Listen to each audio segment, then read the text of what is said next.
ডিমের এই রান্নাটা ছোটোবেলায় মা খুব করতো। আমরা ওয়েট করে বসে থাকতাম যে কবে এই রান্নাটা মা করবে।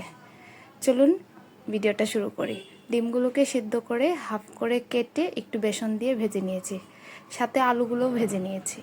থেতু করছি গরম মশলা। এবার গরম তেলে থেতু করা গরম মশলা দিয়ে দিলাম অনেকখানি পেঁয়াজ, আদা বাটা, রসুন বাটাও দিয়ে দিলাম।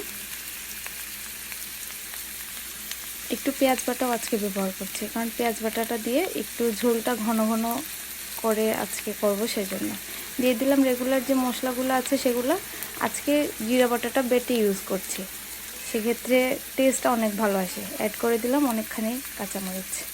এবার কষে আসলে, মশলা থেকে তেল ছেড়ে আসলে দিয়ে দিলাম আর একটু লাল মির্চ আর পরিমাণ মতো লবণ। লাল মির্চটা দিলে কালারটা অনেক ভালো আসে, সেই জন্য দিয়ে দিলাম ভেজে রাখা আলুটা মাখো মাখো হয়ে আসলে, তেল ছেড়ে আসলে আবার ঝোলের জন্য জলটা একটু ফুটে আসলে দিয়ে দিলাম ভেজে রাখা ডিম। এই তো ব্যাস, রেডি হয়ে গেল তরকারি। এখন দিয়ে দিচ্ছি একটু নামানোর আগে গরম মশলার গুঁড়ো।